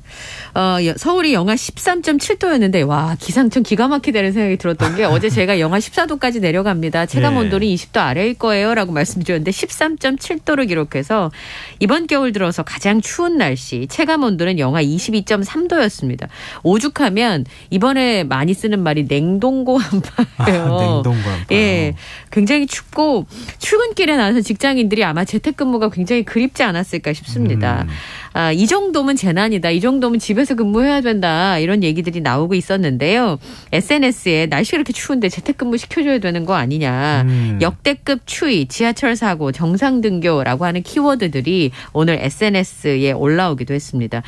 지하철 3호선이 오전에 화재가 있었잖아요. 네, 그래서 지하철 3호선을 타시고 출근하시는 분들 중에는 회사에서 이제 재택근무를 하라고 지시한 곳도 있었는데 재택근무가 좀 필요하다라는 생각을 아마 오늘은 많이 하셨을 것 같고 오늘 야외에 취재 나가신 기자분들이 너무 힘들었을 것 같은 게 이 정도 날씨면 양주 같은 경우 18도인데 카메라 불이 안 들어온 거예요. 너무 추워가지고 그리고 이제 커피를 들고 나가는데 커피가 언다든지 영하 20도에 가까운 날씨니까 그런 것 때문에 야외에서 이제 활동을 하시거나 꼭 일을 하셔야 되는 분들의 경우에는 이거 진짜 생존의 문제 아닌가 그런 생각이 들 정도로 추웠습니다. 근데 지금 추운 것도 추운 거지만 이 추위에 폭설까지 내린 곳들 지금 뭐 호남과 제주에는 어제부터 50cm가 넘는 눈이 내렸다고 하는데 고생하시는 분들 정말 많겠어요. 임실 같은 경우는 이게 허벅지까지 들어갈 정도로 눈이 쌓이면서 고립된 마을이 속출하고 있는 상황인데요. 지금 이제 서해안을 따라서 충청, 호남, 제주 이렇게 지금 눈이 많이 내리고 있는 상황입니다. 이 산맥에 부딪혀서 평해가 펼쳐진 데는 눈이 좀 덜 오고요. 눈구름이 산맥에 부딪히는 바람, 노령산맥에 부딪혀서 또 눈이 많이 내리는 지역들이 있는 그런 상황인데요. 우선 광주 같은 경우에는 아침 출근길이 대란이었다고 합니다. 이틀 동안 이제 눈이 쏟아졌잖아요. 그러다 보니까 도로하고 인도를 구분할 수 없는 상황이었고 당연히 차는 제속도를 낼 수가 없었습니다. 그래서 시민들이 직접 도로에 뭐 제설제를 뿌린다든지 눈을 치워봐도 이 눈 내리는 속도가 너무 빠르니까 같이 갈 수가 없는 상황이었고요. 예. 등굣길도 좀 문제가 생겼어요. 그래서 선생님들이 이제 이 문제를 지적하고 나섰는데 교육청에서 등교 시간 조정을 학교장 재량에 맡긴 거예요. 그래서 대규모 지각 사태가 벌어지기도 했고 학교 왔다가 도로 집에 간 학생들도 속출하는 일들이 벌어지기도 했습니다. 그리고 제주 같은 경우는 지금 참 그런 게 단체장이 바깥에서 못 들어가고 있는 상황이 벌어질 정도로 도지사를 포함해서. 도지사가 그 육지로 나왔다가 지금 못 들어가고 있다고요? 말하자면 제주도지사, 제주도 의회 의장, 그다음에 교육감, 이렇게 도내 3대 기관장 모두 다 제주도 밖에 발이 묶이는 상황이 벌어졌습니다. 제주공항의 강풍과 바람의 방향이 수시로 바뀌면서 급변분특보가 발효된 상황에서 순간 최대 풍속이 시속 80km의 바람이 불었다고 합니다. 어제부터 지금 2만 명 정도가 제주도에 발이 묶인 상태인데 승객들은 돌아오기는 해야 되는데 지금 항공편을 구할 수가 없는 상황이었거든요. 오늘 제주공항에요. 싱가포르발 국제선 한 편을 제외하고 400편이 다 무더기 결항이 됐고 국내선은 단 한 편도 뜨지 못했습니다. 그러다 보니까 항공사에서는 당연히 문자로 알림을 했겠지만 답답한 승객들은 오전부터 대기표라도 있나 싶어서 공항에 내내 머무는 일들이 벌어졌는데요. 이제 일단 공항에 와보고 어떻게든 표를 구해보려고 하는데 아마 이틀 동안 항공기 운항이 중단이 됐기 때문에 제주를 출발하는 항공기 좌석은 성탄절인 일요일까지 매진이 돼서 월요일 이후에나 구입을 할 수 있을 것으로 알려지고 있고요. 그다음에 수학여행 갔는데 발이 묶였다더라. 뭐 지금 발이 묶여서 PC방에서 버티고 있다. 뭐 이런 소식까지 지금 전해지고 있더라고요. 네. 게다가 바닷길도 지금 해상에 풍랑특보가 내려져서 이틀째 막힌 상황입니다. 이제 이 정도 되다 보니까 이 눈길 사고도 잇따라서 제주 서귀포시에서 체험학습간 중학생들을 태운 버스가 빙판길에 미끄러져서 교통사고가 발생을 했어요. 그래서 학생하고 선생님 24명이 다쳐서 병원으로 이송되는 일이 있었고요. 이틀 동안 40여 건의 눈길 사고가 접수가 됐습니다. 그리고 아까 제가 무릎까지 왔다 그랬는데 전북 임실하고 순창인데요. 50cm 이상의 눈이 내리면서 고립되는 마을들이 생기기 시작했습니다. 문제는 이 마을이 보통 한 7, 80대 고령층들이 주로 살고 계시는데 직접 나와서 이제 눈을 치우기는 하지만 사람이 다닐 수 있는 좁은 길 정도만 치울 수 있는 상황이었던 거예요. 그리고 마을이 이제 진입로가 무릎까지 차면 거의 뭐 허벅지까지 눈이 차면 진입로 자체가 막히니까 마을이 이제 고립되는 상황인데 그래서 이제 주변에 사시는 분들이 트랙터로 좀 길을 뚫어보려고 노력을 했습니다만 그것도 역부족이었다고 합니다. 지금 계속 눈보라가 몰아치고요. 심지어는 이제 내내 눈이 왔잖아요, 지난주에. 근데 이만큼 눈이 많이 오니까 이 비닐하우스가 눈무게를 견디지를 못하고 속절없이 무너져 내리고 그러다 보니까 소 등 위에요. 그 눈이 뽀얗게 쌓인 그 영상이 오늘 보도가 됐고 축사가 눈무게가 무섭더라고요. 얘기만 들었는데 철제 뼈대 자체가 이렇게 휘어가지고 지붕이 내려앉은 그런 일들까지 벌어졌습니다. 그리고 이제 지붕이 못 견딜까 봐 이제 연세가 많으신데 지금 농촌 마을에 주로 거주하시는 분들이 올라가서 계속 치우는데 뭐 방법이 없는 상황입니다. 임실, 순창, 동부 산악지역 그리고 정읍, 고창, 부안까지 서해안까지 다 지금 눈이 많이 내린 상황인데요. 전라북도는 전체적으로 360여 곳의 유치원, 초중고등학교가 다 문을 닫았습니다. 임실만 해도 한 10여 개 학교가 휴업을 채택했는데요. 야간까지 작업이 이루어지고 있습니다만 계속 피해가 발생할까 봐 걱정이네요. 그래 말입니다. 지금 피해가 추가로 발생하는 것도 좀 걱정이지만 눈에 고립된 분들이 계실 수 있거든요. 근데 그런 분들은 사실 마땅히 식재료나 이런 것도 없고 그러면은 좀 굉장히 고통을 받을 수 있기 때문에 특별히 좀 주변에서 신경을 좀 써주셨으면 좋겠다는 생각이 드는데요. 지금 이렇게 전국적으로 한파가 몰아치니까 아무래도 전기를 사용하는 수요, 난방기 수요가 늘기도 하고 또 보일러도 많이 돌려야 되고 이런 상황이잖아요. 저도 그래요, 집에서. 네, 어쩔 수 없이라도 지금 해야 되는 상황인데 전력 수요가 지금 거의 뭐 최고치 가까이 올라갔다고요? 이틀 연속 역대 최고치를 계속 경신하고 있습니다. 오늘 오전 11시 기준으로 최대 전력 수요가 94.5기가와트를 기록해서 예. 역대 최고치를 경신했습니다. 어제가 5시 기준으로 최대 전력 수요가 93기가와트였는데요. 지난 7월에 이제 더우니까 종전에 이제 그 전기를 가장 많이 쓴 기록이 있었는데 그걸 경신한 상황인데요. 너무 추우니까 난방용 전력 수요도 증가를 하고 폭설이 오면서 태양광 발전량도 줄었으니까 네. 공급 자체도 좀 줄어버리는 그런 상황이 발생을 한 건데요. 다만 전력 수급 예비율이 13% 이상 수준을 지금 현재는 기록을 하고 있습니다. 그래서 안정적인 수급 상황인데 한전에서는 그래서 내년 2월까지 비상대책 상황실을 운영하기로 했다고 합니다. 아직 전력 대량까지는 아닙니다. 왜냐하면 10% 아래로 않을 내려온 게 아니기 때문에 예비율이 네. 13% 이상이니까 네. 전력을 공급하는 것은 현재로까지는 안정적인 상황인데 이런 한파가 뭐 바로 끝난다든지 그런 상황이 아니기 때문에 2월까지는 좀 대비를 해야 될 것 같아요. 그런데 뭐 난방비 네. 부담이 커질 것 같아서도 걱정이기도 하고 이거 뭐 어떻게 걱정이 계속 더해지는 느낌이네요. 이럴 때일수록 왜 어려운 분들이 걱정이잖아요. 오늘 쪽방촌 기사 보니까 네. 뭐 구룡마을도 그렇고 뭐 집에서 이렇게 귀마개 하시고 패딩 입고 아휴 예. 그러니까 진짜 사실은 뭐 모든 분들이 힘들어하지만 네. 하고 있는 건 사실이지만 진짜 힘든 분들은 그 혹한의 추위가 훨씬 더 힘들게 느껴질 수밖에 없다는 그렇습니다. 거. 예. 정부 지원도 그런 데가 좀 돼야 되지 않을까 이런 생각이 드네요. 네. 근데 그나저나 크리스마스 날씨는 어떻게 되는 겁니까? 크리스마스 우선 화이트 크리스마스는 좀 어려울 것 같은데요. 연휴는 너무 추울 것 같아요. 그래서 이제 그냥 어쩔 수 없이 밖에 다니시는 것보다 가족과 함께 보내시지 않을까 싶은 생각이 좀 드는데 네. 오늘이 정점으로 조금씩 풀리긴 할 겁니다. 지금 제가 올 때 기온을 확인해 보니까 영하 10도 정도 되더라고요. 네. 오늘 아침보다는 지금 조금 풀린 상황인데 크리스마스 이브는 주말과 크리스마스인 휴일까지 영하 10도 안팎의 한파는 계속될 것으로 보입니다.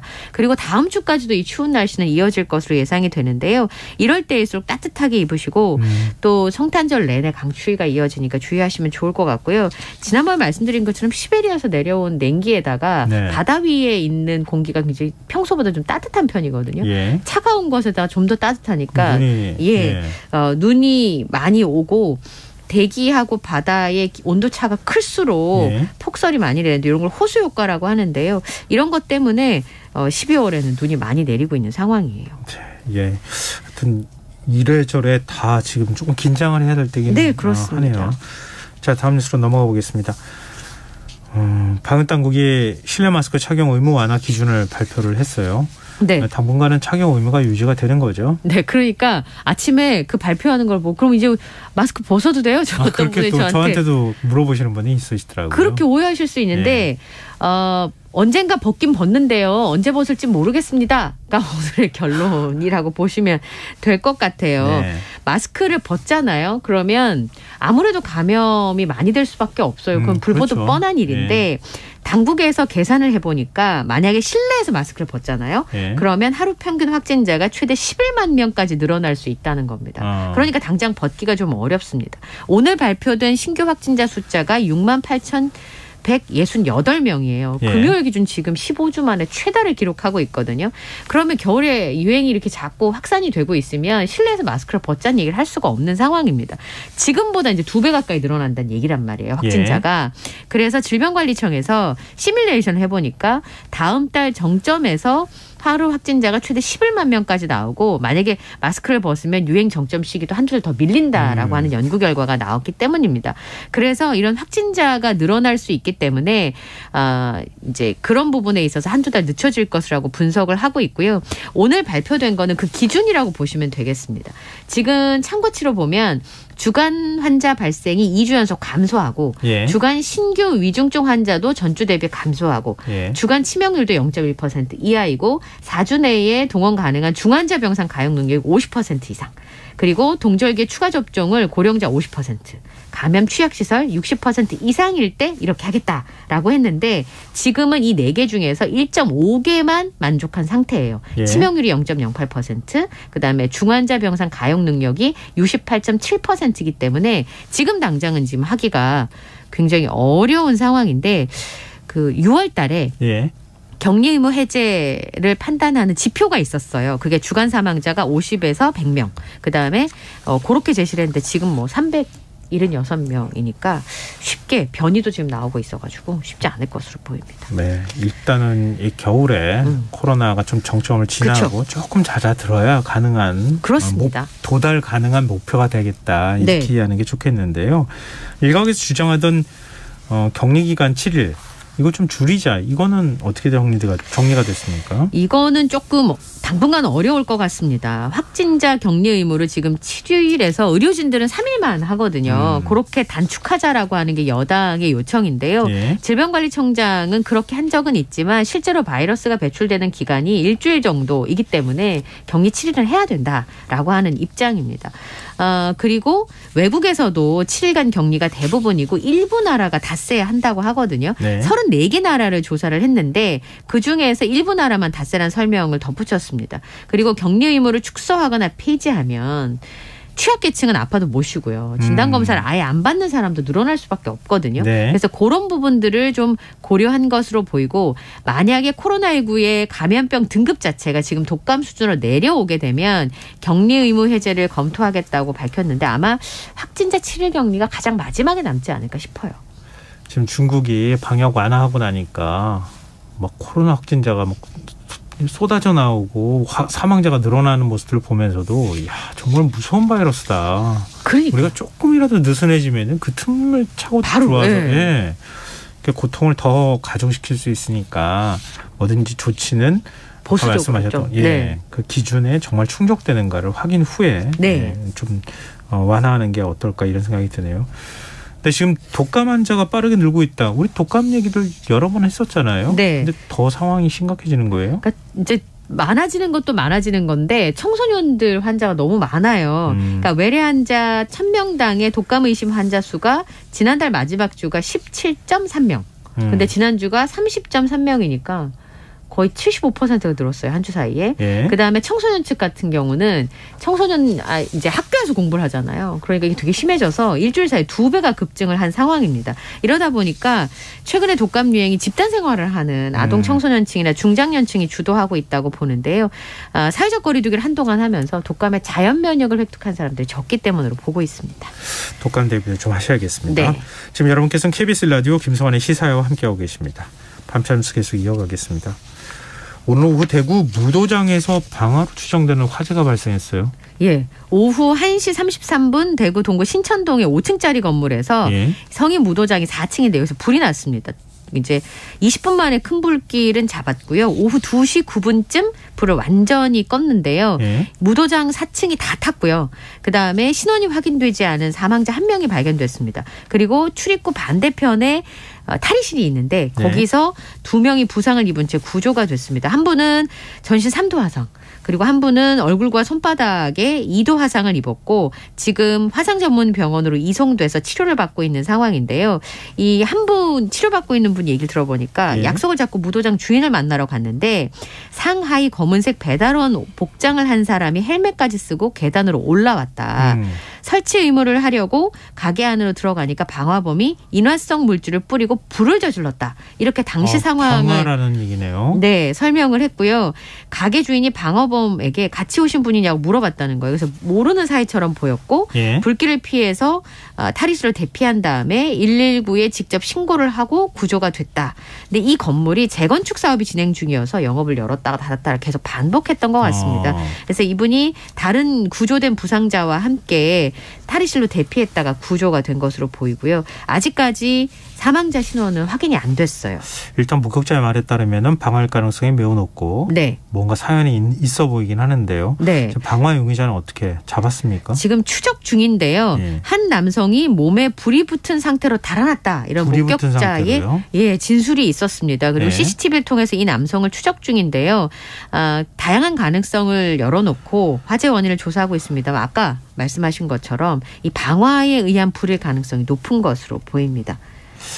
지금 그 옷 복장이 지금 뭐라고 해야 되죠? 우리 다 얼굴 전신을 가린 복장이잖아요. 네, 헬멧을 쓰고 있었으니까요. 네, CCTV에 찍혔다 하더라도 네. 그 신원을 확인하는 과정이 좀 필요할 것 같아서 네. 경찰 수사 결과를 좀 지켜봐야 될 것 같습니다. 자, 마지막 뉴스입니다. 그래도 우리가 크리스마스 전인데 크리스마스 소식 하나는 해야 되겠죠? 네. 이 크리스마스 앞두고 레스토랑 예약해 두신 분들, 식당 네. 예약하시는 분들도 막 꽤 많이 있을 텐데 이 소비자 심리를 이용해서 소위 바가지를 씌우는 경우가 있다고요? 그러니까 무슨 날 연인들이 그렇게 많이 싸운대요. 크리스마스 때. 왜냐하면 나갈 때 기대하는 바가 있잖아요. 그러니까 준비한 사람이 기대한 바에 충족하지 못하면 예상치 못한 반응이 나오면 싸움을 한다 그러거든요. 그래서 보통 이런 날 예약한 건 어지간히 좀 비싸도 넘어가잖아요. 좀 더 호하게. 예, 오늘은 그냥 오늘 내가 쓴다. 않게. 이렇게. 네. 근데 너무 하는 것 같아요. 예를 들면 이분이 이제 크리스마스 며칠 안 남았잖아요. 네. 식당으로부터 예약이 어려울 것 같다. 예약을 이미 했는데. 그래서 네. 왜 그러냐고 물어봤더니 식당이 1인당 6만 원짜리 코스 요리랑 와인 한 병을 주문을 안 하면 예약이 어려울 것 같다. 그래서 이분 취소했다는 거예요. 네. 실제로 여러 군데 확인을 해보니까 뭐 한 명일동에 있는 레스토랑의 경우에는 런치가 8만 원, 디너가 12만 원짜리만 주문이 가능한 거예요. 크리스마스 날. 근데 너무 비싸잖아요. 그러면 네. 평소에는 여기가 런치가 4만 5천 원짜리도 있고 디너가 6만 5천 원짜리가 있대요. 근데 가격을 2배 올려서 크리스마스 때 그것만 된다고 하니까 크리스마스 스페셜 메뉴를 만들었습니다. 이렇게 되는 거예요? 뭐 그렇게 하자고 하면 만들 수는 있겠죠. 네. 원래 있는 메뉴에다가 이제 뭔가를 더 해서 이 가격을 받을 테니까요. 그런데 수용 가능한 금액이 아닐 수 있잖아요. 12만 원이면 그렇죠. 두 분이서 50만 원 드셔야 되는 상황이니까. 아니 40만 원, 30만 원 가까이. 네네. 그러다 보니까 이런 경우는 뭐 와인을 꼭 주문해야 된다든지 이런 것 때문에 뭐라 그럴까요? 소비자들에게는 좀 마음의 상처가 되는 크리스마스가 되기도 합니다. 크리스마스 때 굉장히 기분 좋아가지고 갔다가 싸우지 않도록 네. 싸우게 하지 말아주셨으면 좋겠습니다. 뭘 하는 것보다 싸우지 맙시다. 예. 네, 알겠습니다. 오늘 밤참시 여기까지 하겠습니다. 고맙습니다. 네, 감사합니다. 지금까지 이영경 뉴스캐스터와 함께했습니다.